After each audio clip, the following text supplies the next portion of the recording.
Zoomar Paris, une approche de l'art. Zoomcast, en français. Bonjour Jérémy, ravi de pouvoir parler avec vous depuis de Paris jusqu'à la Dordogne. Tout à fait, bonjour Victoria, c'est Jérémy D'Angelo, je suis effectivement à Périgueux en Dordogne.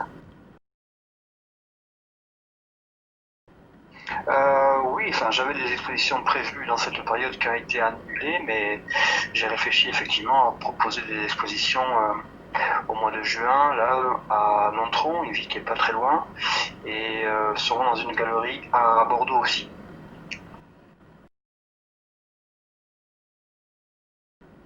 Oui, j'avais une exposition qui était prévue aussi pendant le Festival de Cannes, une grande exposition qui devait être un tremplin un petit peu pour moi, pour une série que j'étais en train de faire. Malheureusement, bon, ben voilà, hein, le festival a été annulé et tout ce qui était autour aussi, donc pas de festival de Cannes, pas d'exposition à Cannes. Donc oui, après on a pu en repousser une, quand même repousser une exposition, comme je disais, à côté de chez moi, à 1 heure de route, à Nontron. On a pu repousser une expo qui était prévue au mois de mai aussi. On l'a repoussée au mois de juin, bien sûr en respectant les consignes de sécurité et d'hygiène. Ben oui, là le confinement pour le moment est terminé, on ne sait pas si ça recommencera, mais en attendant, on prévoit quand même de faire cette exposition collective au mois de juin. On est plusieurs, on est une dizaine d'artistes à travailler sur le noir et blanc, et on va essayer de trouver une parade pour qu'il y ait le plus possible de monde qui puisse venir voir l'expo, et peut-être travailler sur de nouveaux modes de communication avec Internet aussi, pour qu'un public assez large puisse voir nos œuvres. Non, non, non, c'est pas dû à cette période-là, c'est une exposition qui était prévue avant, mais c'est vrai que le fait d'être enfermé, le fait de ne pas pouvoir sortir, de ne pas pouvoir s'exprimer en dehors de chez soi, on a quand même envie de trouver un moyen de sortir ce qu'on fait là. C'est-à-dire de tout ce qu'on crée, c'est bien de le garder pour soi, mais si on peut trouver un moyen de le montrer, alors oui, j'ai effectivement essayé de trouver tous les moyens possibles, de trouver une motivation pour faire une exposition avec mes amis artistes qui sont pas loin de chez moi ou ailleurs aussi. Bon, c'est pas évident de trouver cette motivation quand on voit que tout est arrêté autour, mais bon, faut bien continuer à vivre et à montrer son art.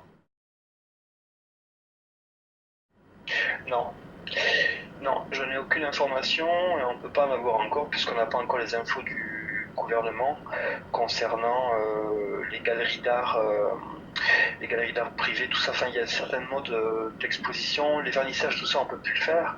Donc, donc on n'a pas encore vraiment de date et puis il y a beaucoup d'expositions qui étaient prévues quand même dans cette période, au printemps. Et ce qui fait que les expositions qu'il y avait avant moi sont repoussées aussi.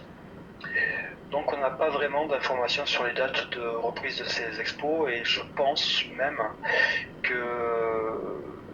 que certaines exhibitions seront annulées. Au départ c'est triste évidemment. Ouais. Au début on se sent triste et frustré parce qu'on a préparé, c'est un gros travail, une exposition on décroche pas les œuvres de chez soi pour les mettre ailleurs, hein. C'est vraiment tout un travail de scénographie, c'est un choix des œuvres qui est censé être cohérent. On raconte parfois une histoire, hein. Voilà, moi j'écris beaucoup autour et je prévois de faire des choses, mais là c'est frustrant au départ. Après, une fois l'information enregistrée, on est, euh, on est dans une phase où on doit réfléchir à trouver des solutions pour se réinventer et pour arriver à trouver d'autres moyens de montrer ce qu'on fait. Comme ce que je disais, il faut absolument trouver un moyen de pouvoir exposer autrement. Donc je travaille quand même à des nouveaux modes d'exposition en ligne ou peut-être chez les gens, aller directement proposer mes œuvres en location ou trouver un système pour montrer mon travail. Un petit peu les deux, hein. C'est une idée que j'ai adaptée, adaptée à la réalité. La réalité aujourd'hui, c'est qu'on ne peut pas faire entrer plus de 10 personnes dans une galerie, hein, qu'on ne peut pas avoir plus d'une personne 4 mètres carrés, je crois.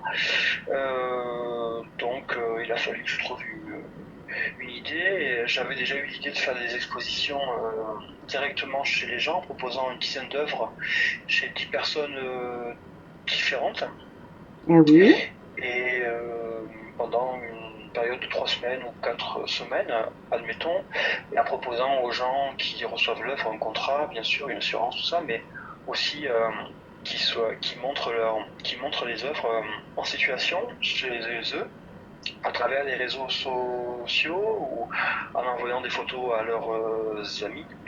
Et quand ils invitent des gens, parler de l'œuvre et l'artiste. Et excellent. peut-être m'inviter et je pourrais faire une présentation de l'œuvre en petit comité, en respectant. Voilà.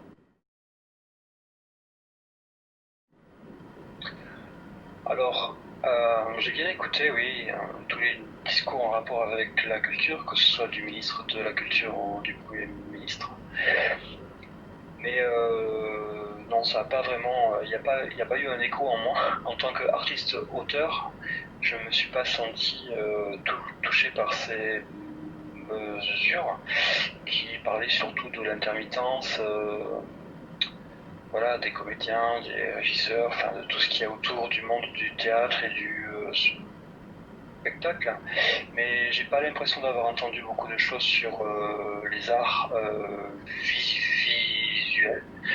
Je pense que on n'est pas tellement touché par ces mesures-là.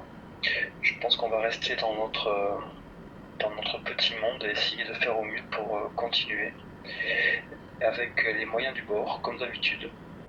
Merci beaucoup, Jérémy. C'est fantastique de pouvoir parler quelques minutes avec vous. De rien, merci beaucoup aussi.